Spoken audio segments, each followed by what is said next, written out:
You think Gandhi was a patsy? He was one of the toughest, most courageous men in modern history. You think our Martin Luther King was a weakling? He was tough as nails. He was courageous. He was completely nonviolent. That's the highest form of courage. It's not courageous.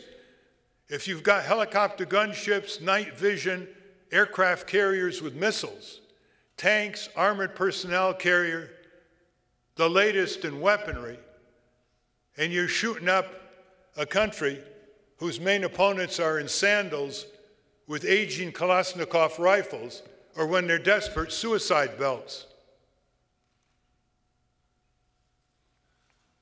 Don't ever let the flag of the United States be your thoughtless bandana or a gag in your mouth from speaking out against criminal aggression in violation of our Constitution and international law and the Army Field Manual against torture.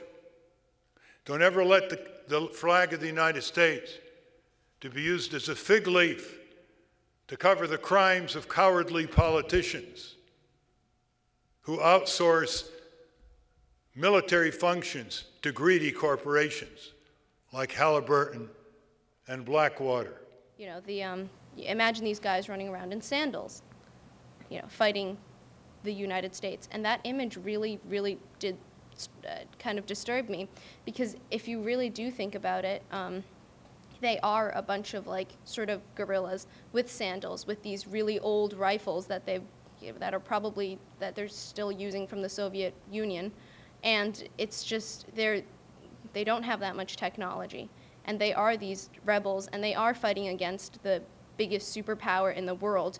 They're fighting against helicopters, tanks, different types of drones that just came out of like Caltech and MIT.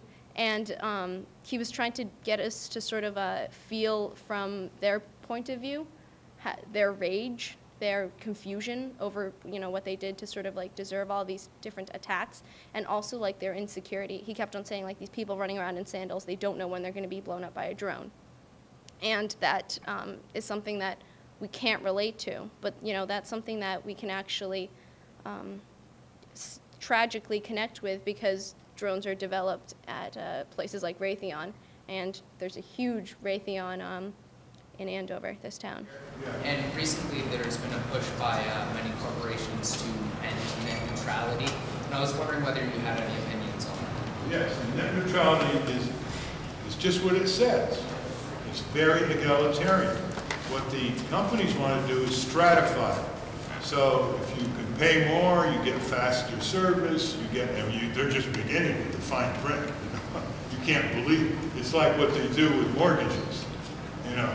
And so it's so stratified that people like you are going to be at an increasing disadvantage. Now, the taxpayer created the internet through the Pentagon Advanced Research and Development Unit. So it's a commons, isn't it? It's like the Boston Commons. It belongs to everybody. It's like the air, the water, commons. You should study the commons at high school. There's a great leader on that in Western Massachusetts. His name was David Bollier, B-O-L-L-I-E-R. Google it. You'll see what he's doing, willing to come and talk here. He came out of our office, graduate at Amherst. And so you want to really fight that. At first, we thought we were going to lose that battle. Fortunately, Obama's pick for the chair of the Federal Communications Commission is for it, but he's under tremendous pressure, not just by the Republicans, but by the whole industry, to, if not give it up, to water it down, setting the stage for its abolition. There's something else you should be studying in high school. What if someone asked you to write a 1,000-word essay on your civic skills? How many of you could do that? I'll bet you could write a 1,000-word essay on your athletic skills, your social skills, or lack thereof. I bet you could write a 1,000-word essay on your academic skills. But I bet you can't write a 1,000-word essay on your civic skills, because your first question is, beside voting, what's a civic skill? What's a civic skill? It's why you like what you like in this country. Thomas Paine had a civic skill. It was called writing pamphlets that aroused and motivated tens of thousands of his adopted country people. He was an immigrant from England. He came over here penniless. He was so sick with typhus, they had to carry him off the boat. He had lost his wife and children to disease. At age 37, he didn't know what to do.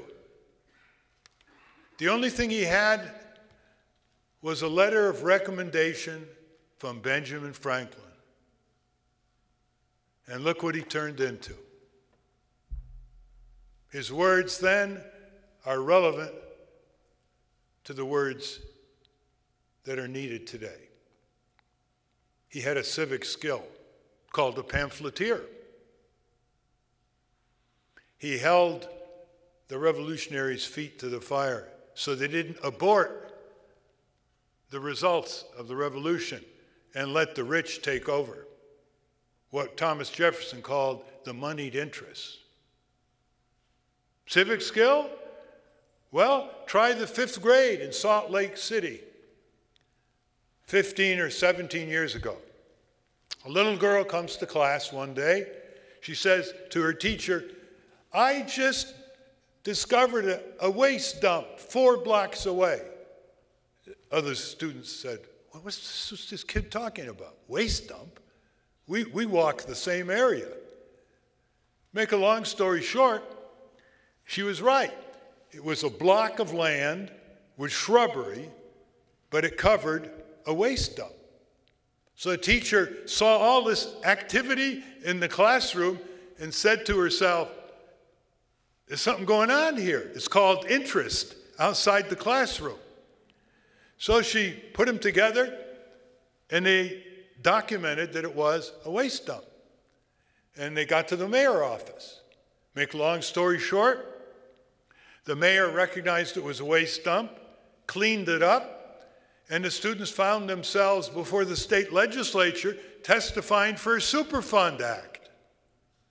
Make a long story short, the teacher was so overwhelmed that she wrote a book called Kids and Social Action, showing how much those children learned by way of civic skills and experience, and she wanted to give that experience to children and teachers at the elementary school level all over the country. You can get that book, you can Google it. If you'd like, she's put out a new edition about 5 or 6 years ago. Civic skill, how many students here know how to use the Massachusetts Freedom of Information Act? How about the Federal Freedom of Information Act, which we got through in 1974, amendments? Okay, what the Freedom of Information Act does is it takes off from a very interesting principle, and that is secrecy is the enemy of democracy in government, and information is the currency of democracy. If you don't know what your government's doing, how are you going to change it? How are you going to improve it? How are you going to benefit from it? So these laws give you the right, you're the enforcer, to file a letter and say, I want all the nursing home inspection reports in this area. I want the meat and poultry inspection reports in that area. And if they don't give it to you, you have a right to go to court. And at the federal level, you can even get your attorney expenses if you win. You know how long it takes to learn how to use the Free Information Act? Maybe an hour. At our high school in Connecticut, they file a letter in a state agency. They ask for some document, some report, some records. There's a little pamphlet you can read in 30 minutes. Look it up on citizen.org, Freedom Information Clearinghouse, citizen.org, download it. That's all it takes. What are you learning here? I'll bet you're learning computer skills. How many people have computer skills? Okay? Probably learning skills of physics, accounting, maybe chemistry, maybe economics. What about citizen skills? How much good are these other skills if you can't weave them together for a better, more equitable society?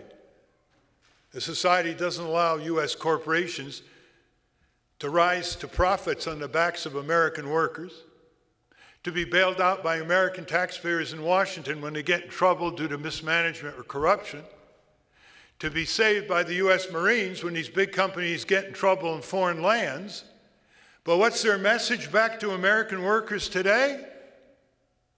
You know what their message is? The executives at the top? We're out of here. We're taking your jobs and industries to dictatorships like China or oligarchies like Mexico, who know how to keep their workers in their place with no independent trade unions, and if you try, you're in jail or worse. That's how patriotic our American corporations are. That's their level of gratitude. And the jobs are pouring out of here in the millions. Good-paying jobs, steel, electronics, auto supplies, even some of our defense industry is moving to China and other countries. The pharmaceutical industry, the ingredients and the medicines that 1 out of 2 Americans take every day, has been outsourced to China and India without adequate federal Food and Drug Administration investigations. They don't have the entry to those laboratories, although sometimes they get their inspectors there. But don't tell that to 130 American families whose loved ones died in recent years when they were on the operating table because the drug applied to keep them from bleeding to death had an ingredient that was either counterfeit or contaminated from a laboratory in China, for which China has not yet paid reparations. And yet these pharmaceutical companies are very profitable. We give them to this day tax credits from the US Treasury, even though they're very profitable, Merck, Pfizer. We coddle them in all kinds of ways. And look where we are now. Penicillin is not manufactured in the US anymore. An Indian health scientist said the other day that if China embargoed its pharmaceutical capability, the rest of the world would collapse in terms of pharmaceuticals. That's how dependent we've become on China. For what? So they can make a few extra bucks? Think if we have epidemics here. There are now pharmaceutical shortages where surgeons can't get what they need in the operating room. Read the Wall Street Journal and New York Times. Social studies is very important. You want to try to get a skill when you go to college? Fine. Get a good paying job? Fine. Social studies is where you learn civic skills. And students today can revolutionize their courses without a single increase in taxpayer dollar. Here's how you do it. Do you have a chemistry lab here?